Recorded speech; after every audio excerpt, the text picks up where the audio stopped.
En quelques instants, la roue creuse un fossé et le véhicule s'enfonce. Il s'agit maintenant d'appliquer le second commandement relatif à l'allure adoptée. Aller aussi vite que nécessaire.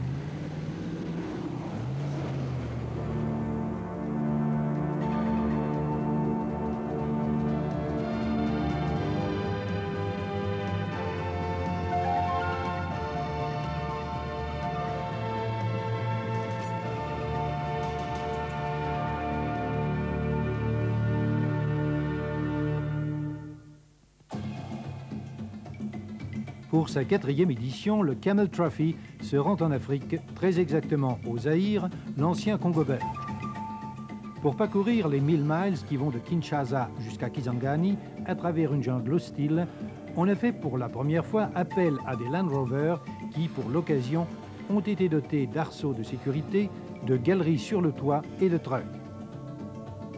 Cette fois, la participation compte déjà 7 pays, dont chacun a délégué un équipage. Ils viennent d'Allemagne, d'Italie, des Pays-Bas, d'Espagne, du Portugal, de Suisse et de Hong Kong. Les conditions climatiques extrêmes, 45 degrés à l'ombre, avec un taux d'humidité de 95%, et les difficultés de l'itinéraire font de ce 4e Camel Trophy l'un des plus rudes de l'histoire. L'un des plus dangereux aussi.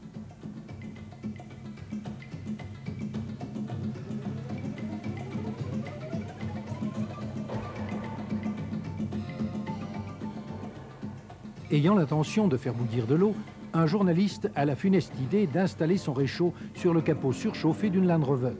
L'initiative aura des conséquences graves. En l'espace de quelques secondes, le véhicule est la proie des flammes. Certes, le remorquage immédiat du véhicule enflammé permettra d'éviter que le feu ne se propage à travers tout le village, mais la Land Rover, elle, n'est plus qu'une épave.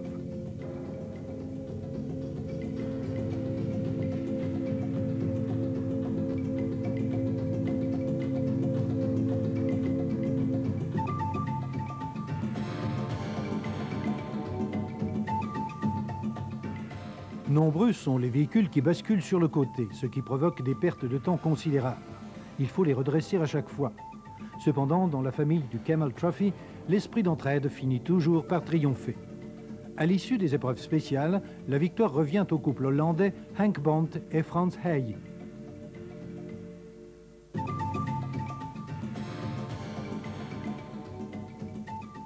Mis à part les conditions climatiques pénibles et les problèmes provoqués par la traversée d'une jungle impitoyable, au Zaïre, c'est en tout premier lieu l'état extrêmement précaire des routes qui a mis les nerfs des concurrents à rude épreuve. Qu'il s'agisse de rouler sur du sable extrêmement dur ou dans une boue épaisse, le véhicule tente à prendre des angles inquiétants à la limite du seuil de bascule. Par des conditions d'utilisation normale, ce seuil dangereux n'est jamais atteint. Un certain sens instinctif de l'équilibre empêche de franchir cette limite. Malgré tout, il importe de ne pas sous-estimer le risque d'un écart qui peut avoir des conséquences fâcheuses.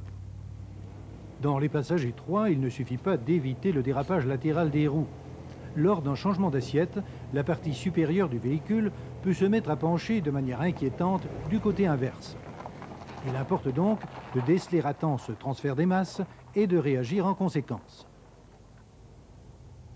Sur un terrain glissant, qu'il s'agisse de verglas, de boue ou de sable, veillez à toujours tenir compte de 2 facteurs. D'une part, le danger de dérapage, d'autre part, l'importance du mouvement latéral de la charge. Un espace dans lequel vous devriez normalement pouvoir vous garer sans problème, tend soudain à rétrécir. En haut, il y a suffisamment de place, mais en bas, la marge de manœuvre est quasi inexistante. Il suffit alors d'un tout petit coup de frein pour que la manœuvre échoue. N'ayez pas de fierté mal placée, admettez votre erreur à temps et recommencez l'opération à zéro, sinon vous risquez de vous trouver définitivement immobilisé.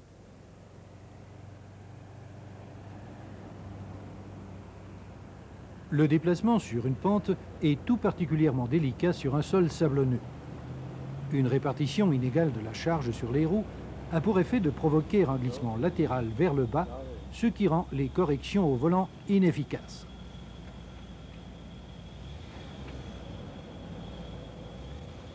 Simultanément, il n'est plus guère possible de reculer.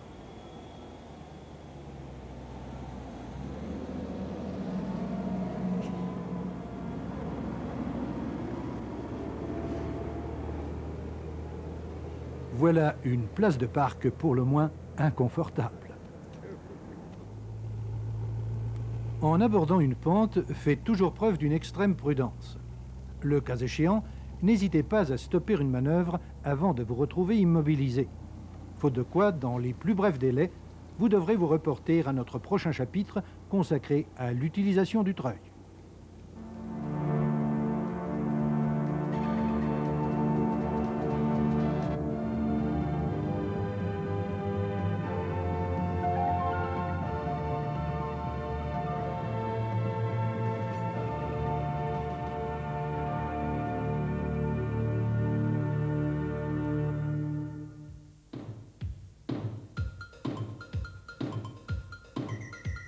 Lorsque le Camel Trophy retourne au Brésil pour sa 5e édition, les conditions sont fondamentalement différentes de ce qu'elles étaient en 1980.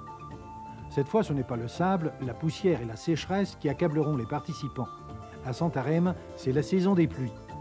Et les 12 équipages provenant d'Allemagne, des Pays-Bas, d'Italie, de Suisse, d'Espagne et de Belgique vont la subir 2 semaines durant. L'itinéraire qui va de Santarém, la ville où aboutissait le Camel Trophy 1980, jusqu'à la capitale de l'Amazonie, Manaus, sera un incessant combat contre l'eau et la boue.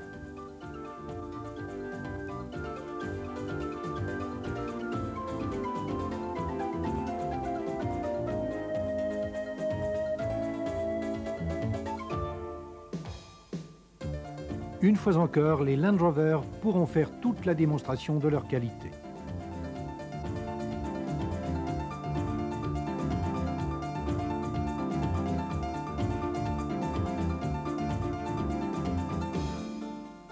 Rien d'étonnant à ce qu'un organisateur, toujours à la recherche de l'insolite, mette sur pied une épreuve spéciale constituant à effectuer une marche arrière dans la boue.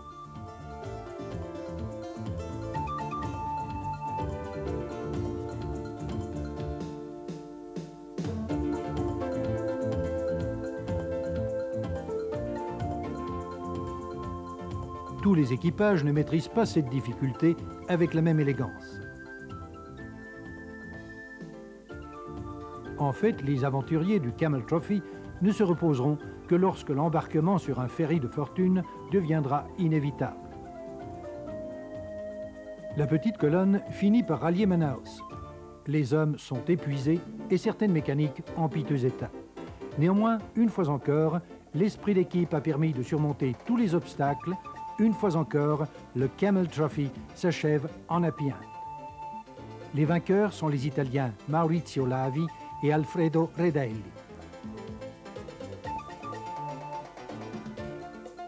Au cours de ces périples, bien souvent la question s'est posée de savoir si, en fin de compte, Manaus serait atteint. Précédemment, jamais encore les participants et leurs accompagnants n'avaient eu à travailler aussi durement pour tracer leur chemin sur un itinéraire éprouvant à tous égards.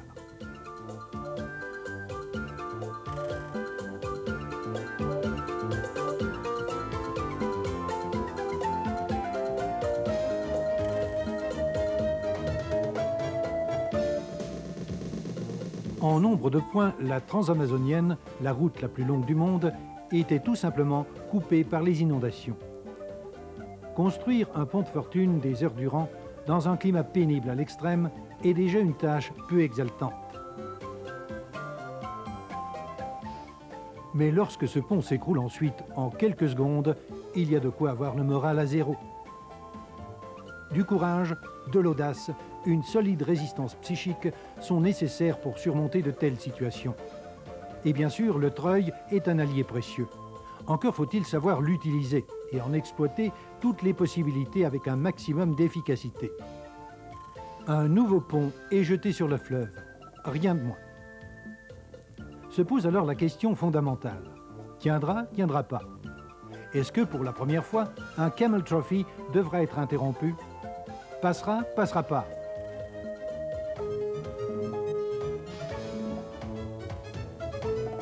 Et le convoi passa. Un treuil installé sur votre véhicule tout-terrain permet de remplir de nombreuses tâches, même si, sous nos latitudes, le remorquage de troncs d'arbres devrait être une occupation exceptionnelle. Concentrons-nous donc plutôt sur les possibilités de dépannage offertes par un treuil. Lors du dévidage, il importe de toujours surveiller le câble pour éviter qu'il s'en mêle. Dans la mesure du possible, placez votre véhicule dans l'axe de la voiture qui doit être dépanné. Veillez à ce que le câble soit solidement fixé à un endroit adéquat. Guidez le véhicule remorqué de telle manière qu'il se dirige en droite ligne sur le treuil. Vérifiez toujours l'enroulement du câble, mais demeurez à bonne distance car une rupture peut avoir des conséquences graves.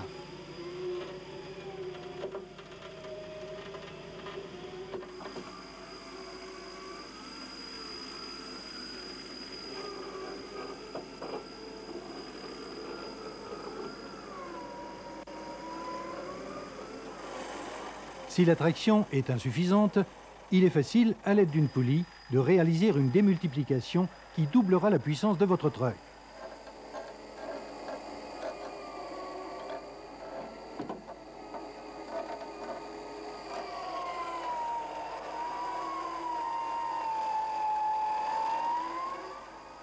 N'oubliez jamais de bien assurer le véhicule doté du treuil.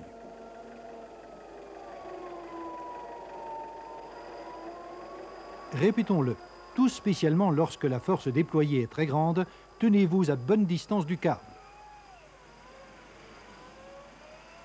Si votre propre véhicule est immobilisé, en ayant recours à un point fixe solidement ancré, il sera facile de vous tirer de ce mauvais pas. Contribuez à l'effet de traction en profitant de la motricité du véhicule proprement dit. En tel cas, si possible, faites toujours surveiller le bon enroulement du câble.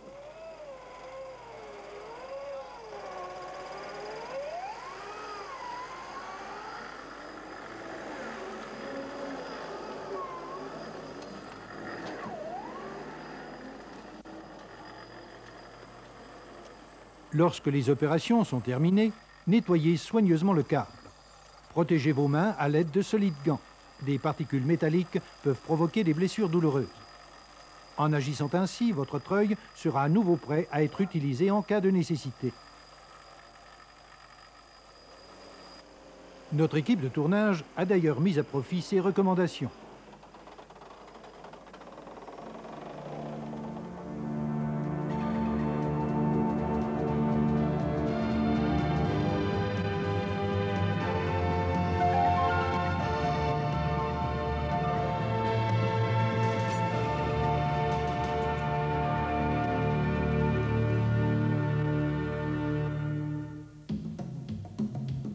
En 1985, le Camel Trophy retourne en Indonésie, sur la deuxième plus grande île du monde, Bornéo.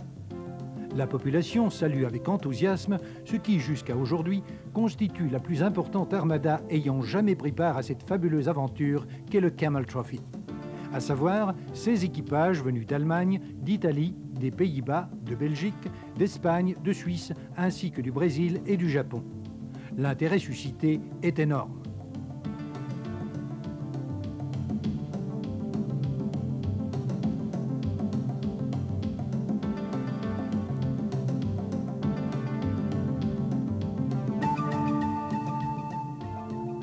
À Bornéo, tout commence par les scènes habituelles.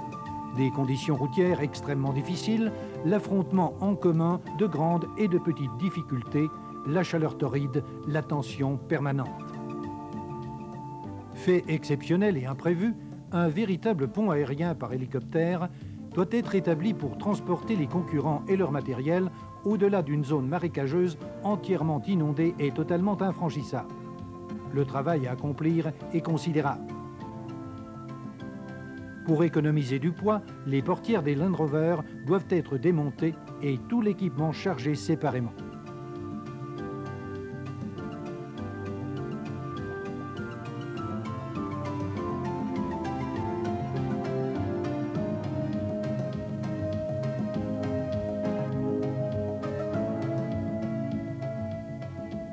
Les instants de détente sont rares et d'autant plus appréciés.